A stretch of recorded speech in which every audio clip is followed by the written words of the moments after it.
السلام علیکم ورحمۃ اللہ وبرکاتہ۔ الحمد للہ وکفا والصلاة والسلام علی سید الرسل وخاتم الانبیاء اما بعد فاعوذ باللہ السمیع العلیم من الشیطان الرجیم بسم اللہ الرحمن الرحیم۔ معزز طلبہ کرام و سامعین، گزشتہ سبق میں ہم نے گواہوں کے حوالے سے جو چیزیں زیادہ ضروری ہیں وہ ہم نے پڑھی تھیں، اور آج کے سبق میں چند وہ چیزیں ذکر کر رہے ہیں کہ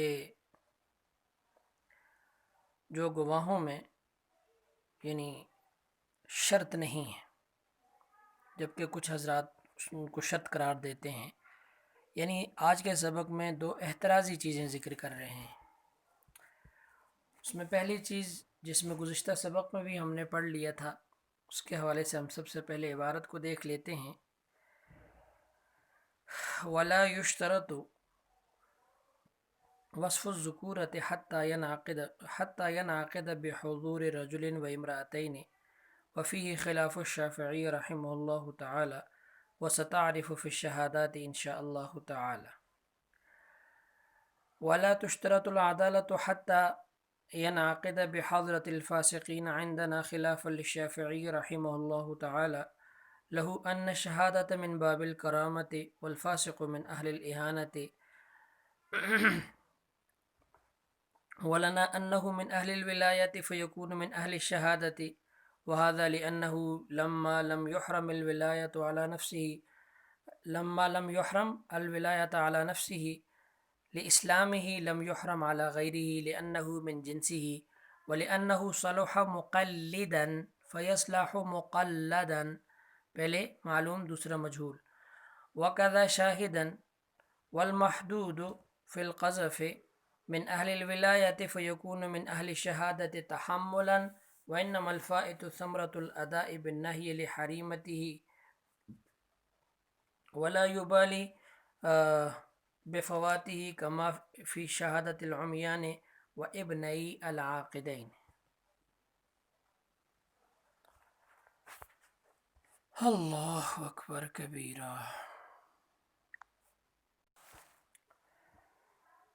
وإنما الفائت ثمرة الأداء بالنهي، آپ کے سامنے کتاب جو ہے لحریمتی ہی ہوگا، بعض میں لجریمتی ہی اور بعض میں صرف با کے ساتھ بجریمتی ہی عبارت ہے۔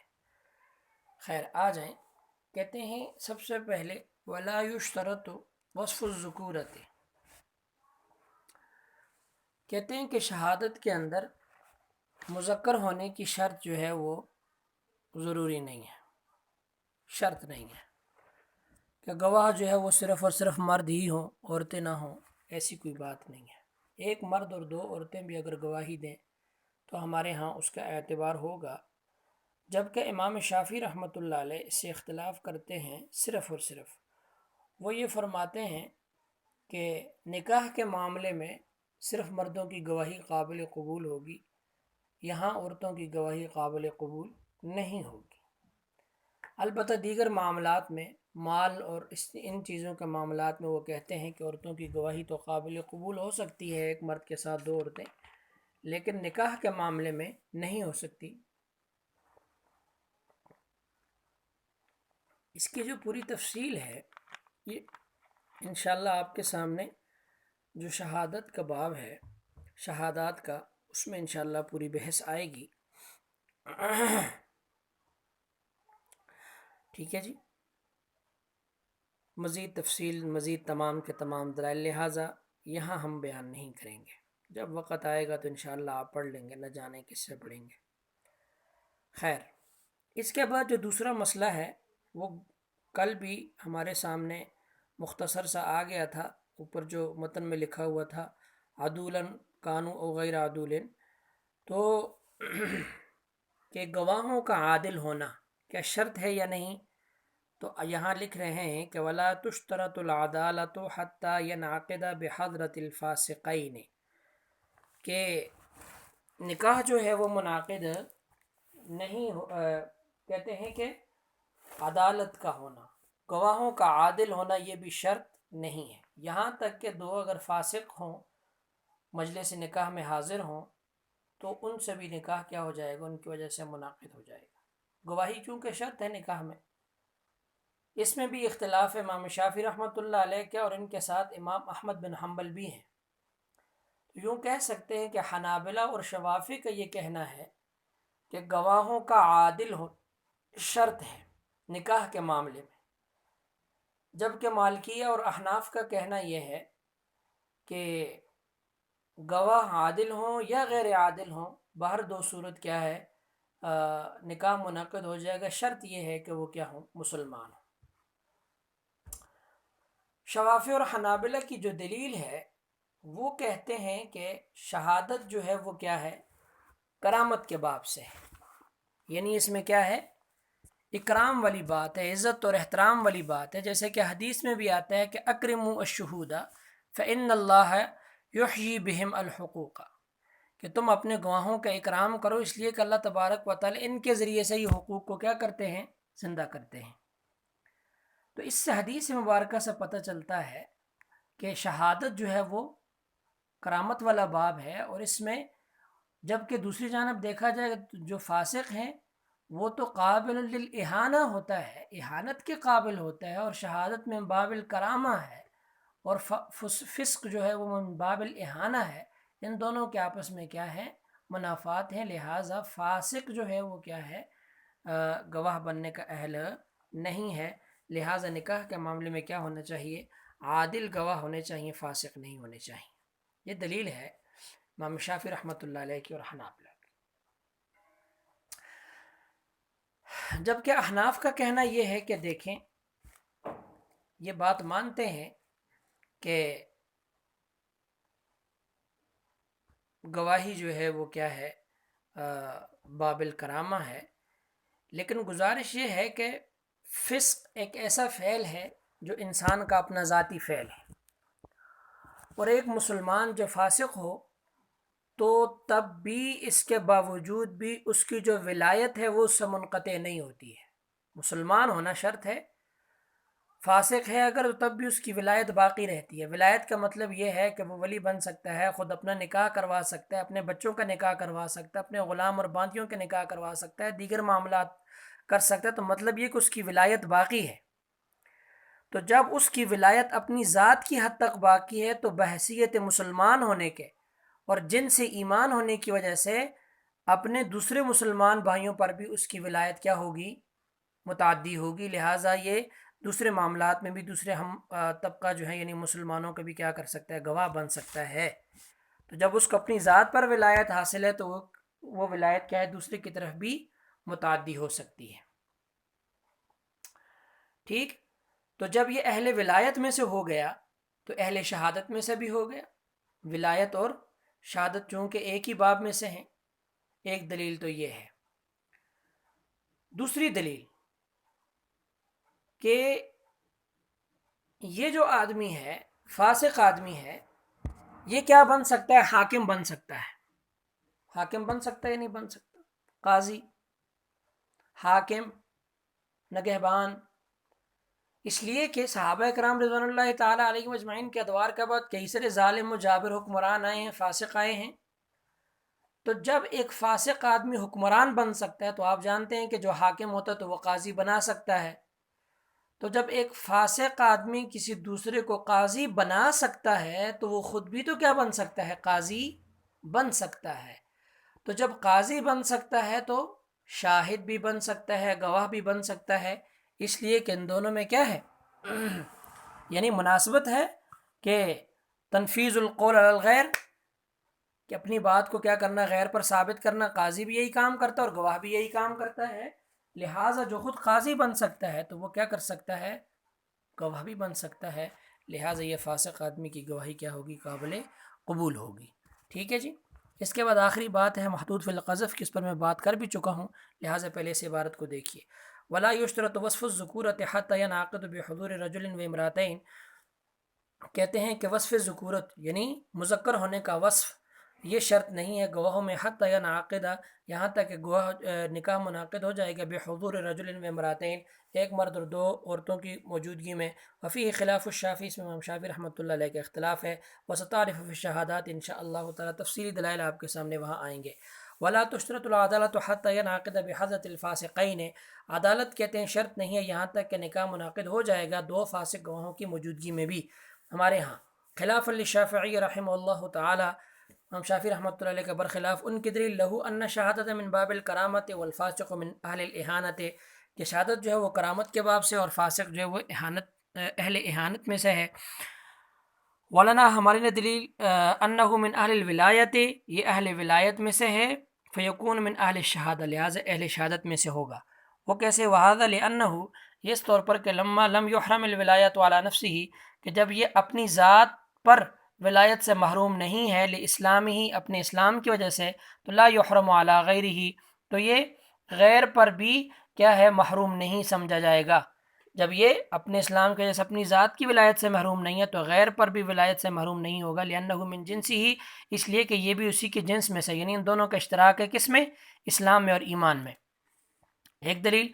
دوسری دلیل انہ صلح مقلدا، اس لیے کہ یہ صلاحیت رکھتا ہے کیا بننے کی؟ یعنی دوسرے کو قاضی بنانے کی۔ فیصلح مقلدا، لہٰذا یہ قاضی بننے کی بھی صلاحیت رکھتا ہے، تو قاضی بننے کی صلاحیت رکھتا ہے، تو وقضا شاہدن، اس طریقے سے شاہد یعنی گواہ بننے کی بھی صلاحیت رکھتا ہے۔ آگے والمحدود فی القذف من اہل الولایت فیکون من اہل الشہادت تحملا وانما الفائت ثمرۃ الاختلاف بالنہی۔ آپ کو بتایا تھا کہ محدود فی القذف جو ہے وہ بھی اہل ولایت میں سے ہیں، یعنی مسلمان ہیں، صرف یہ کہ ان سے گناہ سرزد ہوا ہے، لہٰذا اب ان کی گواہی کی دو صورتیں ہیں۔ میں نے آپ کو گواہی کی ایک دو صورتیں بتائی تھی، ایک ہے تو تحمل شہادت، دوسرا ہوتا ہے ادائے شہادت۔ تو یہ تحمل شہادت کے تو اہل ہیں، ادائے شہادت کے اہل نہیں ہیں، لہٰذا یہ نکاح میں کیا بن سکتے ہیں؟ گواہ بن سکتے ہیں۔ والمحدود فی القذف من اہل الولایت، یہ بھی اپنے ذات پر کیا ہے؟ ولایت ان کو حاصل ہے، تو فیکون من اہل شہادت، یہ بھی شہادت کے اہل ہوں گے، تحملا، لیکن شہادت کو اٹھانے میں۔ وانما الفائت ثمرۃ الاداء، رہی بات ان کے جو گواہی کے متعلق ہے کہ ان کی گواہی قبول نہیں ہوگی، وہ کیا ہے؟ وانما الفائت، اور جو اصل جو ان سے فوت ہے وہ کیا ہے؟ ثمرۃ الاداء، ادائیگی کا ثمرہ۔ ٹھیک ہے جی، ان سے فوت کیا ہے؟ ادائیگی کا ثمرہ۔ وہ کیوں؟ لجریمتہ، ان کے جرم کی وجہ سے، یا بجریمتہ، ان کے جرم کے ارتکاب کی وجہ سے، اور اگر لحریمتہ تو اس کے حرام ہونے کی وجہ سے، کہ یہ کیا ہے؟ ان کا وہ فعل کیا ہے؟ حرام ہے۔ ٹھیک ہے جی،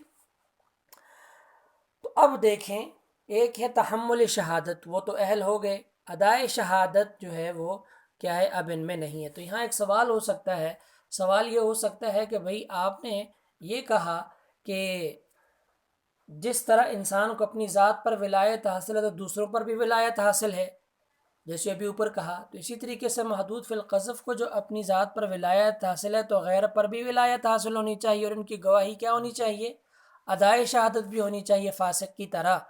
تو اس کا جواب دیا کہ بھئی قرآن مجید کی آیت ہے وَلَا تَقْبَلُوا لَهُمْ شَهَادَةً أَبَدًا، وَلَا تُقْبَلُوا لَهُمْ شَهَادَةً أَبَدًا، کہ ان کی گواہی جو ہے کبھی بھی قابل قبول نہیں ہوگی، اولئک هم الفاسقون۔ اس نص کی وجہ سے ادائے شہادت جو ہے ان لوگوں سے صرف محدود فی القذف سے کیا ہے؟ منقطع ہے، البتہ تحمل شہادت ان میں ہے۔ بقیہ جو فاسق وغیرہ ہیں وہ ادائے شہادت کے بھی اہل ہیں، کیونکہ ان کے بارے میں کوئی نص نہیں ہے۔ وَإِنَّمَا الْفَائِدَةُ ثَمْرَةُ الْأَدَاءِ، اور ان سے جو فوت ہے سبب ثمرہ ادا جو ہے وہ کیا ہے؟ ثمرہ ادا فوت ہے۔ وَإِنَّمَا الْفَائِدَةُ ثَمْرَةُ الْأَدَاءِ، اور ادائیگی کا جو ثمرہ فوت ہے، بالنہی، نہی کی وجہ سے، یعنی وَلَا تُقْبَلُوا لَهُمْ شَهَادَةً أَبَدًا کی وجہ سے، لِجَرِیمَتِهِ، لِحَرِیمَتِهِ وغیرہ۔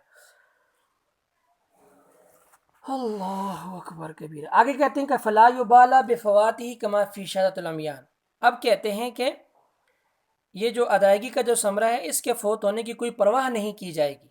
اس کی آگے دو مثالیں دی ہیں، کہ ایک جیسے اندھوں کی گواہی، اور دوسرا یہ کہ ابنئی العاقدین، دو عقد کرنے والوں کے بیٹوں کی موجودگی میں۔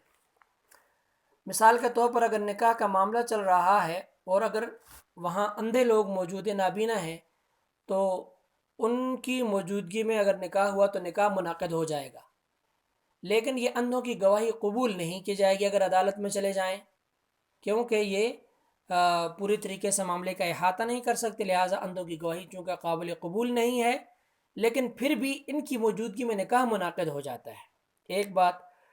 دوسرا یہ کہ میاں بیوی جو آپس میں جو دو لوگ مرد اور عورت نکاح کر رہے ہوں، ان کے اپنے دو بیٹے موجود ہوں اس مجلس میں، مطلب یہ کہ دوسرا کوئی نکاح کر رہے ہوں، ٹھیک ہے نا، تو ان کے اپنے ذاتی بیٹے موجود ہوں اس مجلس میں، تو نکاح منعقد ہو جائے گا ان کی موجود کی وجہ سے اور ان کی گواہی کی وجہ سے، یعنی ان کا گواہ بننے کی وجہ سے۔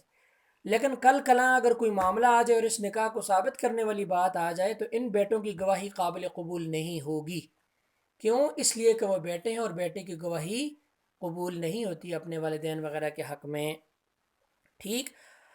تو اب صاحب ہدایت دونوں معاملوں سے استدلال اس طرح کرتے ہیں کہ جس طرح اندھے اور بیٹے ان کی موجودگی میں نکاح منعقد ہو جاتا ہے، لیکن یہ کل کلاں کو ان میں ادائے شہادت والا پہلو ان میں بھی فوت ہے، جس طرح ان کی گواہی قابل قبول ہے، اسی طریقے سے محدود فی القذف کی بھی گواہی یہاں پر کیا ہوگی؟ قابل قبول ہوگی، البتہ ادائے شہادت ان میں نہیں ہے۔ ولا یبالا بفواتی، کہتے ہیں ثمرۂ ادا کے فوت ہونے کی پرواہ نہیں کی جائے گی کہ معافی شہادت العمیان، جیسا کہ کیا ہے اندھوں کی گواہی میں، ابنئی العاقدین، اور عقد کرنے والوں یعنی نکاح کا معاملہ کرنے والوں کے دو بیٹوں کی موجودگی میں، دو بیٹے، یعنی ان کی گواہی، ابنئی العاقدین، عقد کرنے والوں کے بیٹے، ٹھیک ہے، عاقدین کے بیٹوں کی شہادت میں، اور اندھوں کی شہادت میں کیا ہے؟ یہاں ثمرۂ ادا فوت ہے۔ آج کے لیے اتنا کافی ہے۔ اللہ تعالیٰ میرے اور آپ سب کے حامی و ناصر ہوں۔ وآخر دعوانا الحمدللہ رب العالمین۔ السلام علیکم ورحمۃ اللہ وبرکاتہ۔